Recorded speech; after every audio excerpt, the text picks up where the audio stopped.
ಇತಿಹಾಸ ಪ್ರಸಿದ್ಧ ಮಾಲೂರು ತಾಲೂಕಿನ ಸಫಲಾಂಬಾ ದೇವಿ ಹಾಗೂ ಭೀಮೇಶ್ವರ ಸ್ವಾಮಿಗಳ ಜಾತ್ರಾ ಮಹೋತ್ಸವ ನಡೆಯುವ ಹಿನ್ನೆಲೆಯಲ್ಲಿ ದೇವಾಲಯದ ಹೆಸರಿನಲ್ಲಿರುವ ಜಮೀನಿಗೆ ಯಾರೂ ಒತ್ತುವರಿ ಮಾಡಿಕೊಳ್ಳದಂತೆ ಮುಜರಾಯಿ ಇಲಾಖೆಯ ಅನುದಾನದಡಿ ಕಾಂಪೌಂಡ್ ನಿರ್ಮಿಸಲು ಹಣ ಬಿಡುಗಡೆ ಮಾಡಲಾಗುವುದು ಎಂದು ಮುಜರಾಯಿ ಸಚಿವ ರಾಮಲಿಂಗಾರೆಡ್ಡಿಯವರು ತಿಳಿಸಿದ್ದಾರೆ.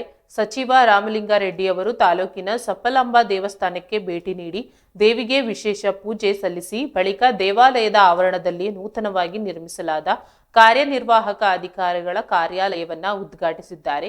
ಶಾಸಕ ಕೆ.ವೈ. ನಂಜೇಗೌಡ ಅವರ ನೇತೃತ್ವದಲ್ಲಿ ಕರ್ನಹಳ್ಳಿ ಮತ್ತು ಸುತ್ತಮುತ್ತಲಿನ ಗ್ರಾಮಗಳ ಕಾಂಗ್ರೆಸ್ ಪಕ್ಷದ ಮುಖಂಡರು ಆರಂಭಿಸಿರುವ ಅನ್ನದಾಸೋಹಕ್ಕೆ ಚಾಲನೆ ನೀಡಿ ಮಾತನಾಡಿದ ಅವರು, ದೇವಾಲಯದ ಅಭಿವೃದ್ಧಿಗೆ ಸರ್ಕಾರ ಬದ್ಧವಾಗಿದೆ ಎಂದಿದ್ದಾರೆ.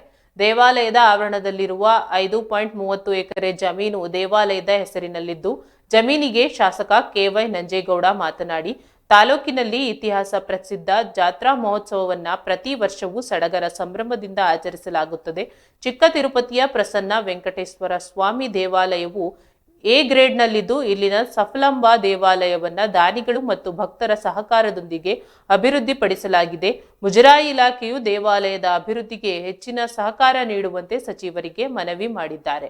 ಕಾರ್ಯಕ್ರಮದಲ್ಲಿ ತಹಶೀಲ್ದಾರ್ ಎಂ.ವಿ. ರೂಪಾ, ಗ್ರಾಮದ ಮುಖಂಡರಾದ ಮುನಿಸ್ವಾಮಿ ಗೌಡ, ಮುನಯ್ಯ, ಕೇರ್ಪುರ ಅಂಜಿ, ನಾಗರಾಜ್, ಪಿಡಿಒ ಸಿ.ಆರ್. ಗೌಡ ಸೇರಿದಂತೆ ಇತರರು ಉಪಸ್ಥಿತರಿದ್ದರು.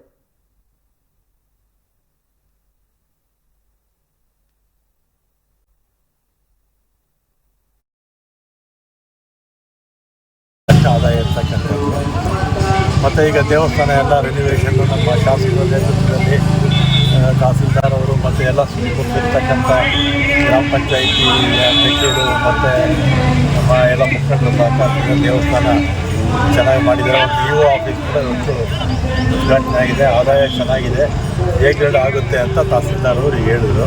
ಕಾಂಪೌಂಡ್ ಹಾಕಬೇಕು. ಆ ಕಾಂಪೌಂಡ್ ಹಾಕೋದಕ್ಕೆ ನಾನು ದುಡ್ಡು ಕೊಡ್ತೀನಿ ಅಂತ ಹೇಳಿದ್ದೀನಿ. ಒಂದು ಎಸ್ಟಿಮೇಟ್ 5.5 ಎಕರೆಗೆ ಕಾಂಪೌಂಡ್ ಯಾರು ಒತ್ತುವರಿ ಮಾಡಿದಾಗೆ ಇದು ಕಾಂಪೌಂಡ್ ಹಾಕ್ಬೋದು. ಅದೇ ಗೌಡರು ಕೂಡ ಆಗಲೇ ಬರುವಾಗ ಹೇಳಿದರು, ಈ ಥರ ನಮ್ಮ ಕಾಂಪೌಂಡ್ ಮಾಡ್ಕೊಳ್ಬೇಕು ಅಂತ. ತಹಸೀಲ್ದಾರು ಈಗ ಹೇಳಿದ್ದಾರೆ. ಕಾಂಪೌಂಡ್ಗೆ ಈ ವರ್ಷ ಓಕೆ.